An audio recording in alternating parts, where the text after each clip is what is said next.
Hi అండి, welcome to my channel Likhith vlog.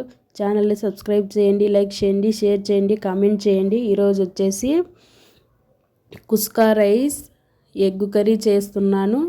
ముందుగా గుడ్లుని ఉడకబెట్టుకొని, తొందరగా గుడ్లు ఉడకాలంటే కొంచెం అందులో సాల్ట్ వేయండి, తొందరగా ఉడికిపోతాయి. మనకి ఎన్ని కావాలంటే అన్ని గుడ్లు తీసుకొని ఉడకబెట్టుకొని అట్లా పొట్టు తీసేసుకొని చిన్న చిన్న ఘాట్లుగా పెట్టుకుంటే అందులోకి మసాలా వెళ్ళి బాగా ఉప్పు కారం పడతాయన్నమాట. చిన్న చిన్న కాట్లు పెట్టుకుండేస్తే నూనెలో వేయించుకొని పక్కన పెట్టేసుకోవాలండి. అవి అంతా ఇందులో నేను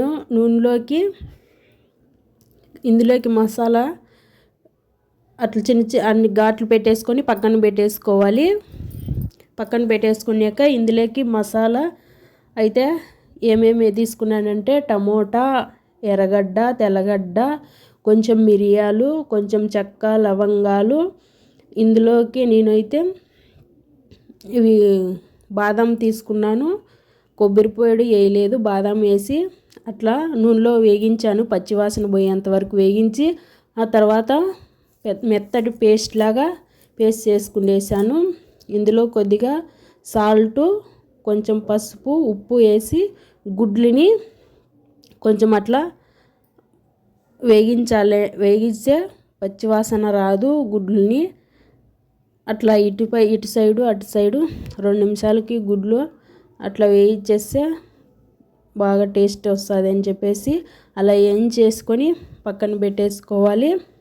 అవన్నీ తీసేసి బాగా అందులోనే కొద్దిగా ఆయిల్ వేసేసి మనం ముందు వేయించుకున్నాం కదా మసాలా ఇవంతా టమోటావి, అందులోనే మళ్ళీ కొద్దిగా ఆయిల్ వేసేసి అందులోనే మెత్తగా రుబ్బు పెట్టుకున్నాం కదా పేస్ట్ వేసేసి పచ్చివాసన వేయించుకోకపోతే ఇది ఎగ్గు కర్రీ అయితే పచ్చివాసన వస్తుందండి. బాగా వేయించుకోవాలి. అందుకే కింద మాడతా అన్నట్లుగా నల్లగా ఉంది. అది వేగిన తర్వాత వస్తుంది. ఇలాగా బాగా వేగించుకోకపోతే అస్సలు తినలేం. పచ్చి వాసన అంటే వాసన. నేను ముందు అలాగే ట్రై చేశాను, అస్సలుకి తినలా. అందుకని చెప్పి బాగా మీడియంలో పెట్టి వేయించుతున్నాను. నూనె పైకి తేలేంత వరకు వేగించాలి. అందులోకి ఉప్పు, కారము, పసుపు, కొంచెం ధనియాల పొడి వేసాను. అల్లం పేస్టు బాగా వేగిన తర్వాత మనకి తగినన్ని వాటర్ తీసుకొని, మనకి ఎంత కావాలంటే అంత వాటర్ తీసుకొని వేసేసుకోవాలి. వాటర్ బాగా ఉడకాలన్నమాట, బాయిల్ కావాలి. అలా అయిన తర్వాత మనము అందులోకి గుడ్లు వేసేస్తే కొద్దిసేపు 5-10 నిమిషాలు ఉడికించుకుంటే సరిపోతుందండి. ఎగ్గు కర్రీ అయితే చాలా టేస్టీగా వస్తుంది, తొందరగా అయిపోతుంది. పిల్లలకి లంచ్లోకి, మనకు క్యారీలోకి ఏమన్నా తినాలనిపించినప్పుడు చేసుకోవడానికి, తినడానికి చాలా ఈజీగా అయిపోతుంది. అందులో లాస్ట్లో కొత్తిమీర వేసాను. టేస్ట్ అయితే బాగా వచ్చింది. లాస్ట్లో గరం మసాలా కూడా వేసాను. ఇదికి కుస్కా రైస్కి నేను ఇవన్నీ తీసుకున్నాను. టమోటా, ఆనియను, ఇంకా మనకి బిర్యానీకి కావాల్సిన మసాలావి ముందుగానే బాస్మతి రైస్ నానబెట్టేసి పక్కన పెట్టేసుకున్నాను 1/2 అవరు. నేను ముందుగా కడాయి పెట్టుకొని ఇందులోకి ఆయిల్ వేసుకొని మనకి మసాలా దినుసులు చెక్క, లవంగాలు, బిర్యానీ ఆకు, యాలకులు ఇందులోకి యాడ్ చేశాను. ఇందులో ఆనియన్ వేసాను. కొద్దిగా రోస్ట్ అయ్యే వరకు వేయించుకోవాలి. వేయించుకున్న తర్వాత అంత బాగా వేగించిన తర్వాత ఇందులోకి టమోటా కూడా వేసి వేయించుకోవాలి. సేమ్ మనము బగారా రైస్ ఎలా చేస్తామో అదే ప్రాసెసింగే, వేరే ఏం లే. బగారా రైస్లోకి పెరుగు వేయము, ఇక్కడ దీంట్లో పెరుగు వేస్తాము. టమోటా వేసాను. ఇందులో కొద్దిసేపు వేగిన తర్వాత పచ్చివాసన బాగా పోవాలి.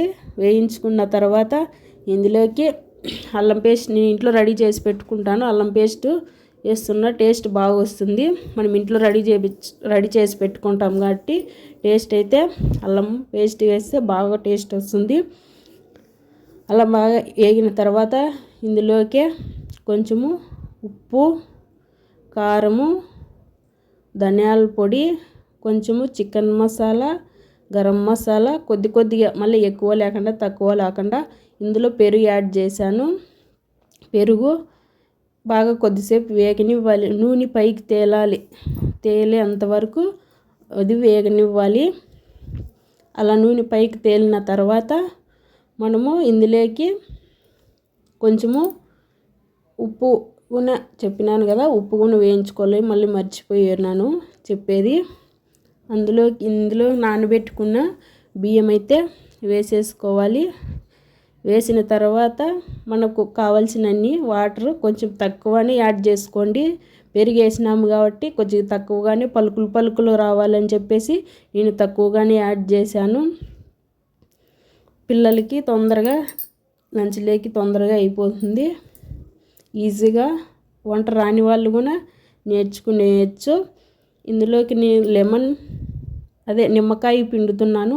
నిమ్మకాయ పిండినందువల్ల మెతుకులు అతుక్కోకుండా బాగా పొడిగా ఉంటుంది. లాస్ట్లో కొత్తిమీర యాడ్ చేసి మూత పెట్టేసినాను.